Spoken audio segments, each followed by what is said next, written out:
రెండేళ్లలో తెలుగు రాష్ట్రాల్లో అసలైన ఎన్నికలు మొదలవబోతున్నట్లు ఉన్నాయి. తెలంగాణలో పరిస్థితి సైలెంట్గా ఉన్నా ఏపీలో మాత్రం ఒక రేంజ్లో ఎన్నికల వాతావరణం కనిపిస్తోంది.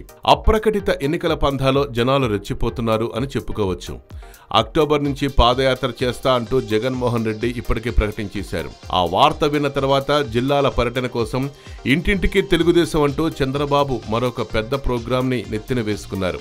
అయితే ఈ పాదయాత్ర కాన్సెప్ట్ మొత్తం పవన్ కళ్యాణ్దిగా చెప్పాలి. త్వరలో అనంతపురం జిల్లాలో పవన్ కళ్యాణ్ పాదయాత్రకి రెడీ అవుతున్న తరుణంలో జగన్మోహన్ రెడ్డి తమ వైకాపా ప్లేనరీలో ఓపెన్ గా ఈ పాదయాత్ర గురించి ప్రకటించేశారు.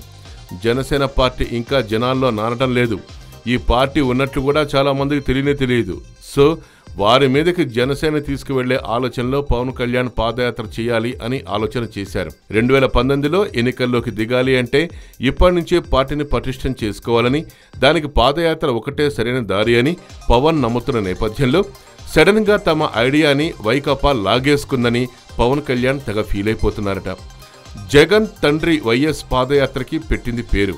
ఆ పాదయాత్ర ద్వారానే ఆయన అప్పట్లో సీఎం అయ్యారు కూడా. అయితే పవన్ కొత్త పందాలు పాలిటిక్స్ కంటే ఈ పాదయాత్ర స్కెచ్నే వేయటం గమనార్హం.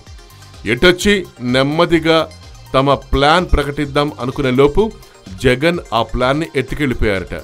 తన సన్నిహితుల దగ్గర పవన్ ఈ విషయం చెప్పి ఫాలో అయ్యారట. అలాగే ఉంటుంది మరి. సినిమాల్లోనైనా కాంపిటీషన్, రాజకీయాల్లో కూడా ఉంటుంది.